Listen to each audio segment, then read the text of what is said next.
ये आपका एक क्वेश्चन पूछा गया था आज 7 जनवरी को सेकंड शिफ्ट में। ट्रिग्नोमेट्री का क्वेश्चन था आपका 10a plus 10 2a plus 10 3a equal to 10a into 10 2a into 10 3a। आपसे पूछा था find the value of a, यानी एंगल a का वैल्यू आपसे क्वेश्चन में पूछा गया था। तो आप लोग इसको एक बार ट्राई कर सकते हो। हालांकि ये क्वेश्चन आपके ट्रिग्नोमेट्रीज का आइडेंटिटीज पर बेस्ड क्वेश्चन है। अगर इसको आपको आइडेंटिटीज पता होता तो आप विद इन सेकेंड में इसको बना लेते। और इससे पहले भी आपके 29 दिसंबर के पेपर में ट्रिग्नोमेट्रीज का आइडेंटिटीज पर बेस्ड क्वेश्चन बन चुके हैं। वहां पर क्वेश्चन ये पूछा गया था आपसे simply tan 2 theta into tan 3 theta equal to 1 है, तो थीटा का वैल्यू बताओ। और आज आपसे ये पूछा है। तो अगर जिनका भी आंसर 0 आ रहा है, अगर इस क्वेश्चन का आंसर अगर किन्हीं का भी 0 आ रहा है या फिर उनको लग रहा है कि इसका आंसर 0 होगा, तो मैं आपको क्लियर करा दूं कि आज आपके ऑप्शन में 0 थे ही नहीं। तो अब इसका आंसर है आपका 0 नहीं था, तो फिर क्या होगा, तो वो मैं अभी आपको बताता हूं। तो इसका जो आपका आइडेंटिटीज है वो मैं अभी आपको बेसिकली बता देता हूं इसका क्या होगा। अगर आपके इस तरीके के इस फॉर्मेट में अगर आपके क्वेश्चन बने तो ये आइडेंटिटीज को आप लोग याद करके रखना, ठीक है। तो मैं इसको पहले फिलहाल हटाता हूं, इसका आइडेंटिटीज को हम लोग डिस्कस कर लेते हैं। तो देखो सबसे सिंपली क्या है, आपको पता है कि कोई भी ट्रायंगल का सम क्या होता है, 180 का सम होता है। यानी मैं कह सकता हूं a plus B plus C equal to 180 degree. अब मैं इसको प्रूफ कर दे रहा हूं, क्योंकि अगर मैं इसको बताना चाहूं तो आपको 1 सेकंड में बता सकता हूं, मगर मुझे पता है कि आज मैं बता दूंगा तो हो सकता है आप कल परसों में भूल जाओगे। अगर मैं ये चीज अगर आपको मैं बता दूं कि किस तरीके से हो रहा है, तो फिर ये चीज आपके दिमाग में स्टोर हो जाएगा। इसलिए मैं बता दे रहा हूं जल्दी से, ठीक है। अब आपका क्या होता है, a plus B plus C equal to 180 degrees है। तो यहां पर मैं प्रूफ कर देता हूं कि आपका आइडेंटिटीज है क्या, यानी क्या कंडीशन होनी चाहिए। तो a प्लस बी, मैं यहां पर इसको c को यहां ले जा रहा हूं, ठीक है। तो यहां पर मैं दोनों जगह 10 से मल्टीप्लाई कर दे रहा हूं, तो ये क्या हो जाएगा 10a प्लस बी, और ये आपका हो जाएगा 10 180 माइनस सी। अब आपको 10a प्लस बी का फॉर्मूला मैंने परसों के वीडियो में बताया था कि आपसे जब क्वेश्चन में पूछे जा रहे थे 10 15 का वैल्यू, तो मैंने आपको बताया था 45 minus 30, 10a minus B 10a plus B sine A plus B sine A minus B cos A plus B cos A minus B. वो सब फॉर्मूला आपको याद होने चाहिए, क्योंकि उस फॉर्मूला पर बेस्ड क्वेश्चन बन रहे हैं आपके। तो यहाँ पर मैं डायरेक्ट से इसका फॉर्मूला को खोल दे रहा हूँ। तो 10a plus 10b 1 minus 10a into 10b।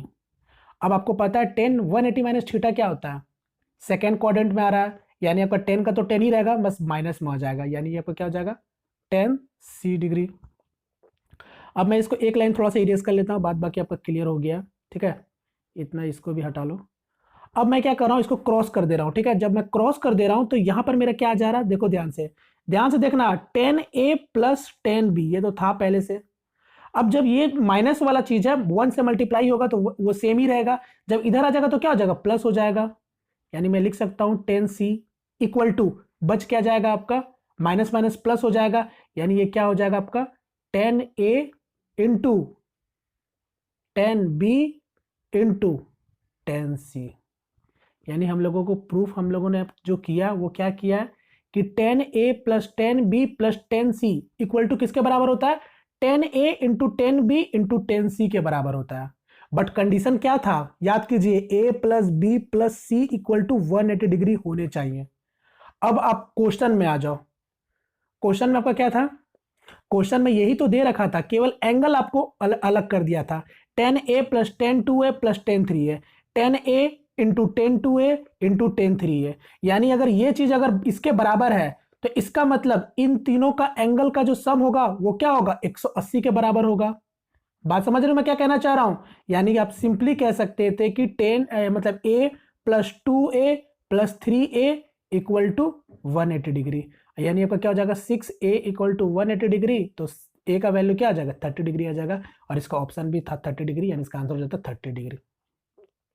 Clear है। तो ये आइडेंटिटीज पर बेस्ड क्वेश्चन आगे भी बन सकते हैं, बस देख लेना एंगल आपका सेम है या नहीं है, और एंगल सेम ही होंगे तभी तो जाके कंडीशन आपका अप्लाई होगा a plus B plus C equal to 180 degree. Clear हो गया सभी लोगों को। और जो मैंने इससे पहले वाला जो बताया था इसके बारे में हल्का से मैं बता देता हूं। यहां पर क्या होता है, नॉर्मली ये आप लोग जानते भी होंगे, 10 2 थीटा था क्वेश्चन में और 10 3 थीटा था।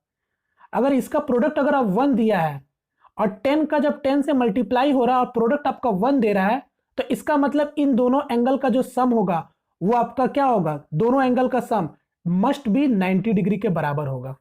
यानी 2 theta plus 3 theta equal to 90 degree. यानी मैं कह सकता हूं 5 थीटा इक्वल टू 90 डिग्री। यानी थीटा का वैल्यू क्या आ गया, 18 आ गया। तो इसका मतलब 18, इस थीटा का वैल्यू 18 हो जाता है। क्लियर। तो ये आपके आज के पेपर में क्वेश्चन पूछे गए थे। हालांकि एक चीज मैं और बता देता हूं, और एक क्वेश्चन पूछे गए थे ट्रिग्नोमेट्रिक्स के, बट वो क्लियरली नहीं पता कि क्वेश्चन किस तरीके से पूछा गया था। समथिंग कुछ इस तरीके से दिया हुआ था। अगर आपका पेपर था तो आप लोग मुझे जरूर से बताओ। क्वेश्चन कुछ इस तरीके से कंडीशन दे रखा था, a plus B plus C equal to something कुछ दे रखा था। आपसे समथिंग कुछ इस तरीके से पूछ रहा था, फाइंड साइन a/2, कुछ इसी तरीके से पूछा गया था, या फिर और कुछ कंडीशन होंगे। तो ये क्वेश्चन पूरा एकदम इनकम्प्लीट है। तो अगर आपने दिया था तो आप मुझे बताओ कि किस तरीके से क्वेश्चन था आपका। ठीक है। तो आज आपके 2 क्वेश्चन जो भी ट्रिग्नोमेट्री से बने थे वो आपके आइडेंटिटीज पर ही बेस्ड क्वेश्चन थे। ठीक है। और जो आप लोग सुन भी रहे होंगे कि पेपर थोड़ा सा मॉडरेट आ रहा है, तो नो डाउट थोड़े से पेपर में थोड़े से बदलाव देखने को मिल रहा है मैथ में। बात बाकी अगर आपकी प्रैक्टिस अच्छी है तो आप इजिली अच्छा 26-27 तो आप आराम से कर ही लोगे। ठीक है। तो चलिए फिलहाल यहाँ बस मैं वीडियो को वाइंड अप करता हूँ। उम्मीद करता हूँ छोटा सा सेशन पर आपको पसंद आया होगा।